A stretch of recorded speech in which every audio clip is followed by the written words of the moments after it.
রামনবমীর মহা মিছিল অনুষ্ঠিত হলো কেষ্টপুর রাজরাজেশ্বরী নগর থেকে। আজ রামনবমী, আর এই রামনবমীর পূর্ণতিথিতে শহর থেকে শহরতলি দিনভর সমস্ত জায়গায় মিছিলের আয়োজন করা হয়। তেমনি এদিন কেষ্টপুর রাজরাজেশ্বরী নগর থেকে শুরু হয় এক রামনবমীর মহা মিছিল। প্রতি বছরে নয়, এবছরেও উৎসব মুখর হয়ে ওঠে এলাকার মানুষরা।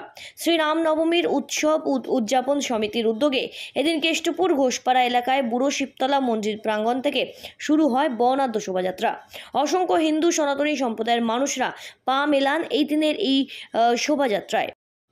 কেষ্টপুর রাজরাজেশ্বরী নগর এলাকায় বুড়ো শিবতলা মন্দিরে পুজো অর্চনার পরেই শুরু হয় এই দিনের এই পদযাত্রা, এবং এই পদযাত্রায় নানা রকম বাহারে সাজিয়ে তোলা হয়।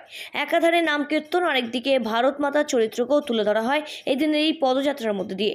ঘোষপাড়া হয়ে মাঝের পাড়া এলাকায় ধরে ভিআইপি রোড ধরে বাগুইহাটি তেঘুরিয়া পেরিয়ে গোরক্ষবাসী মন্দিরে সম্পন্ন হয় এই দিনের এই মহা পদযাত্রা।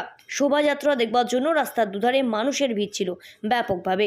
মহিলা পুরুষ নির্বিশেষে এলাকার বহু সাধারণ মানুষ এই দিনের এই শোভাযাত্রায় সামিল হন।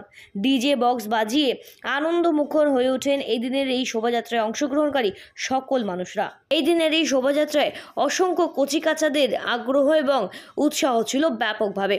রাজনৈতিক কোনো ভেদাভেদের ঊর্ধ্বে গিয়ে হিন্দু মুসলিম সমস্ত সম্প্রদায়ের মানুষকে একত্রিত হয়ে প্রতিটি ধর্ম, প্রতিটি আচার অনুষ্ঠান একসাথে মিলে পালন করার বার্তা দেওয়া হয় এই দিনের এই শোভাযাত্রার মধ্যে দিয়ে। রামনবমী আমাদের এটা কেষ্টপুর রাজরাজেশ্বরী নগর থেকে আমরা বেরোচ্ছি। আমাদের 3টে নগর থেকে শোভাযাত্রা বেরোবে। 3টে নগরের শোভাযাত্রা গিয়ে নারায়ণপুর দিয়ে গোরক্ষনাথ মন্দিরে গিয়ে আমরা সবাই মিলিত হব। ওখানে একটা যজ্ঞের আয়োজন করা হয়েছে এবং কিছু ভোজন, কিছু প্রসাদ, কিছু সাধু সন্তদের বক্তব্য, এর মধ্যে দিয়ে রামনবমী পুরো প্রকল্পটা শেষ হবে। আর চ্যালেঞ্জের তো অবশ্যই, কারণ আমরা তো কারোর ধর্মে গিয়ে আঘাত করছি না।